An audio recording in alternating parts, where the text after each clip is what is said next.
आज के इस वीडियो में आपको हम कक्षा 10 गणित के मैथ के कुछ इंपॉर्टेंट सवाल बताएंगे जो कि चैप्टर 4 के हैं और टॉप 15 आपको इंपॉर्टेंट सवाल बताएंगे। अगर आपने इन 15 सवाल को पढ़ लिया तो चैप्टर 4 में आपको कोई ऐसी सवाल नहीं होगी जो आपको ना है, यानी कि आपने इस 15 सवाल को पढ़ लिया तो आपको चैप्टर 4 में कोई भी प्रॉब्लम यानी कि दिक्कत होने वाली नहीं है। देखिए बहुत सारे जो है आपको एक या दो सवाल कहेंगे, तो हमने कोशिश किया कि आपको पूरे 15 सवाल लिख लिया जाए ताकि आपको कोई भी प्रॉब्लम ना हो। अगर अभी जो है आपको हम ये बता दें केवल यही दो सवाल पढ़ लीजिए, यही दोनों में से आएगी, तो कैसे हो सकता है? एग्जामिनर है, कोई भी सवाल दे सकता है, बोर्ड में कोई भी सवाल आ सकती हैं। हम आपको 2-3 सवालों से कैसे बता दें कि यही वाली पढ़ लो, केवल यही वाली आएगी।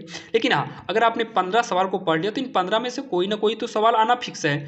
जैसे यहाँ पर देखिए, दो क्रमागत धनात्मक पूर्णांकों का गुणनफल 306 है, तो हमें पूर्णांकों को ज्ञात करना है। तो आप इसको पढ़ के जानना, क्योंकि ये काफ़ी इंपॉर्टेंट है, क्योंकि आप जब चैप्टर खोलेंगे तो ये पहले मिलेगा, यानी कि सबसे पहले ही सवाल ऐसे ही मिलेगी आपको। रोहन की माँ उससे 26 वर्ष बड़ी है, उनकी आयु वर्षों में, यानी कि उनकी आयु का गुणनफल अब से 3 वर्ष पश्चात 360 हो जाएगी। हमें रोहन की वर्तमान आयु बताना है, रोहन की वर्तमान आयु बताना है, जबकि यहाँ पर रोहन और उसकी माँ दोनों की वर्तमान आयु ज्ञात की जा सकती है, तो हमें केवल रोहन की ही बताना पड़ेगा। तीसरी नंबर क्या सवाल है, ये काफ़ी इंपॉर्टेंट है। तीसरी नंबर, एक आयताकार भूखंड का क्षेत्रफल 528 वर्ग मीटर है, क्षेत्रफल की लंबाई मीटरों में और चौड़ाई के दुगने से एक अधिक है, तो हमें भूखंड की लंबाई और चौड़ाई ज्ञात करना है। इसको अच्छे से पढ़ के जाना। एक रेलगाड़ी 480 किलोमीटर की दूरी समान चाल से तय करती है, यदि इसकी चाल 8 किलोमीटर प्रति घंटा कम होती है तो वह उसी दूरी को तय करने में 3 घंटे अधिक लेती है, तो रेलगाड़ी की चाल ज्ञात कीजिए। ये तो आप पढ़ के ही जाना, क्योंकि ये बहुत ही इंपॉर्टेंट है, यानी कि वेरी इंपॉर्टेंट क्वेश्चन है। आप इसको पढ़ के जाना, क्योंकि ऐसी आपको 2 सवालें ही बुक में मिलेगी और 2 में से तो एक आना फिक्स है, और जब भी आएगी तो सीधा 6 नंबर आपके कहीं पर भी नहीं गए हैं।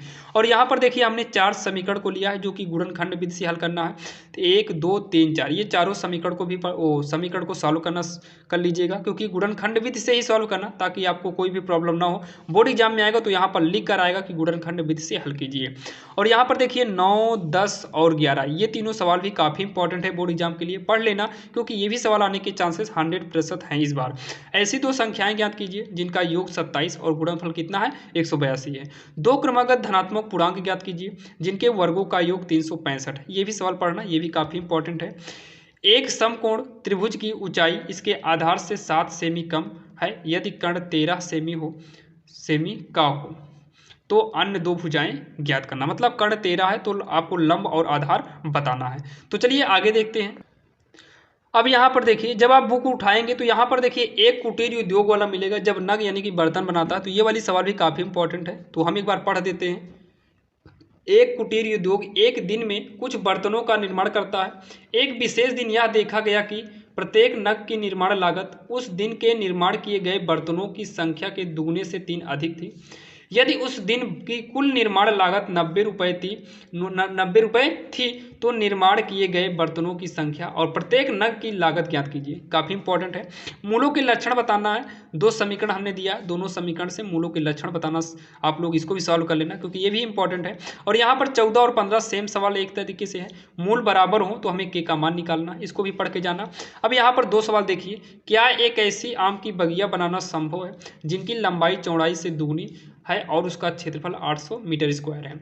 यदि है तो लंबाई और चौड़ाई ज्ञात कीजिए, जो कि आपके लिए काफ़ी इंपॉर्टेंट है। ओएमआर पर भी ऐसे क्वेश्चन आ सकते हैं। ये जो के का मान वाला है ये भी आपको ओएमआर पे भी आ सकता है, और साथ में आपको लिखित में भी आ सकता है। क्या निम्नलिखित स्थितियां संभव हैं? यदि हैं तो उनकी वर्तमान आयु ज्ञात कीजिए। 2 मित्रों की आयु का योग 20 वर्ष है, 4 वर्ष पूर्व उनकी आयु का गुणनफल 48 था। ये इसको भी पढ़ लेना। और क्या परिमाप 80 मीटर तथा क्षेत्रफल 400 मीटर स्क्वायर के एक पार्क को बनाना संभव है? यदि है तो उनकी लंबाई और चौड़ाई ज्ञात कीजिए। और इसका सोल्यूशन अगर आपको चाहिए तो यूट्यूब पर जा सकते हैं, कि यूट्यूब चैनल का नाम क्या है, RSL इंग्लिश ग्रामर, जहाँ पर आप देख रहे हैं। अगर आपको इसका सोल्यूशन चाहिए तो आप RSL इंग्लिश ग्रामर पर जाकर इसके सोल्यूशन को बिल्कुल आसान तरीके से देख सकते हैं। और ये 15 सवाल यानी कि टोटल कितने 18 सवाल हैं। अगर आपने इन 18 सवाल को पढ़ लिया तो ये 18 सवाल काफ़ी इंपॉर्टेंट है। और 18 सवाल को पढ़ने के बाद आपको चैप्टर 4 की 3 था, ये चैप्टर कौन सा था, ये चैप्टर 4 था, तो आपको चैप्टर 4 में कोई भी प्रॉब्लम नहीं होने वाली है। तो चलिए, आशा करता हूँ साथियों आपको ये वीडियो पसंद आया होगा। अगर आपको वीडियो पसंद आया तो चैनल को सब्सक्राइब जरूर करिएगा। तो चलिए मिलते हैं किसी अन्य वीडियो में, और इसका सोल्यूशन आपको जल्द ही मिल जाएगा। तो चलिए मिलेंगे किसी अन्य वीडियो में, तब तक के लिए जय हिंद।